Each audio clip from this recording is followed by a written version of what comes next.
مسجد نبوی کی بنیاد رکھی گئی، ایک زمین خالی تھی، تو اللہ کے محبوب جناب محمد رسول اللہ صلی اللہ علیہ وسلم نے ارشاد فرمایا صحابہ سے کہ پتہ کرو یہ زمین کس کی ہے۔ تو پتہ کیا گیا تو پتہ یہ چلا کہ 2 یتیم بچوں کی زمین ہے، باپ نہیں ہے، باپ انتقال کر گیا، چچا ہے، بولا چچا کو بھی بلاؤ بچوں کو بھی بلاؤ، چچا کو بھی بلاؤ بچوں کو بھی بلاؤ، چچا بھی آئے بچے بھی آئے، آ کر سلام کیے بیٹھا۔ اللہ کے نبی جناب محمد رسول اللہ صلی اللہ علیہ وسلم نے ارشاد فرمایا یہ زمین تمہاری ہے؟ کہا یا رسول اللہ میری ہے۔ کہا کہ بیچو گے؟ کہا کہ آپ کیا کریں گے؟ تو آقا علیہ الصلوۃ والسلام نے ارشاد فرمایا اگر تم اس زمین کو بیچو گے ہم خرید کر اس پر اللہ کا گھر مسجد بنائیں گے۔ سبحان اللہ، ہم مسجد بنائیں گے۔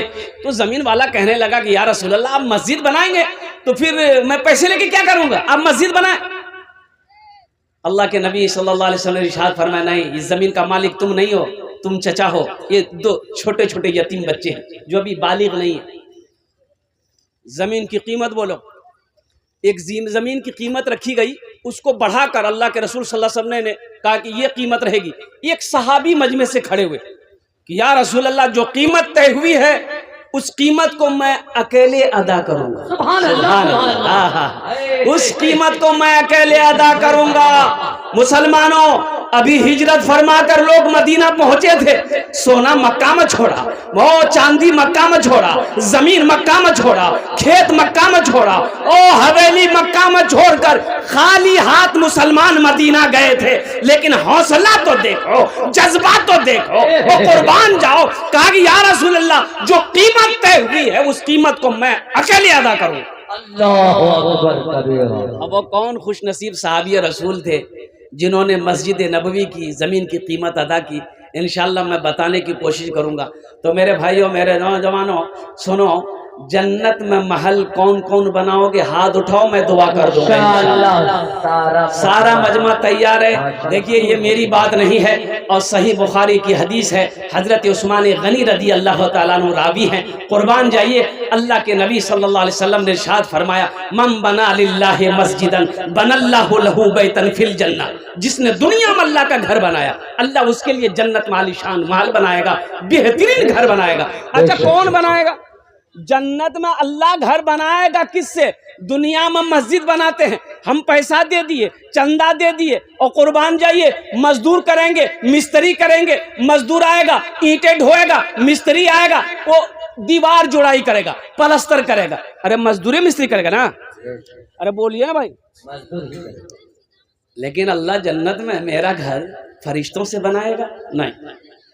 علماء نے بڑا اچھا نقطہ نکالا، علماء فرماتے ہیں کہ اللہ فرشتوں سے کہے گا میرے فرشتوں رک جاؤ، ملائکہ رک جاؤ، حور و غلمان ہٹ جاؤ، دنیا میں میرا بندہ میرا گھر بنایا ہے، جنت میں میں اپنے بندے کا گھر اپنے ہاتھوں سے بناؤں۔ سبحان اللہ، سبحان اللہ۔ اللہ جو گھر اپنے ہاتھوں سے بنائے وہ گھر کتنا خوبصورت ہوگا، وہ بلڈنگ کتنی خوبصورت ہوگی، وہ عمارت کتنی خوبصورت ہوگی۔ اس لیے نوجوانوں مسلمانوں اس مجمع کے اندر میں کم سے کم 5 آدمی کو ایسا تیار ہو جائیے، رہتی دنیا رہتی زندگی آج گھر کا حاکم ہم ہیں، کھیت کا مالک ہم ہیں، سونے چاندی کا مالک آج ہم ہیں، گھر کا لیڈر آج ہم ہیں، الحمدللہ ثم الحمدللہ۔ رہتی زندگی اپنے ہاتھوں سے جنت میں محل بنا لو نا۔ زندگی کا کیا بھروسہ، میرے مرنے کے بعد میرا بیٹا میرے لیے کچھ کرے یا نہ کرے، بیوی میرے لیے کچھ کرے یا نہ کرے، بھائی میرے لیے کچھ کرے یا نہ کرے، کیوں نہیں رہتی زندگی اپنے ہاتھوں سے جنت میں محل بنا لو۔ اللہ کا وعدہ پکا وعدہ ہے، ان وعد اللہ حق، اللہ کہتا ہے میرا وعدہ پکا ہے، میرا وعدہ سچا ہے کوئی ایسا پہلا سخی مکھیا ہو، سرپنچ ہو، پارشد ہو، ممبر ہو، ماسٹر ہو، وکیل ہو، انجینئر ہو، ڈاکٹر ہو، تاجر ہو، کسان ہو، کوئی اپنے ماں باپ کی سال و ثواب کی نیت سے یہ مسجد کے بہت سارے کام ابھی باقی ہے الحمدللہ ثم الحمدللہ ماشاءاللہ، ہے کوئی ایسا پہلا سخی 5000 روپے دینے والا، پہلے اس کا نام پیش آ جائے انشاءاللہ، پیش کر دے کہ حضرت 5000 روپے ہم اپنی ماں اپنے باپ کے نام پر انشاءاللہ اس مسجد میں تعاون کریں گے، دان کریں گے انشاءاللہ۔ اونار جننے آمی دشت دعا کربو الحمدللہ ثم الحمدللہ۔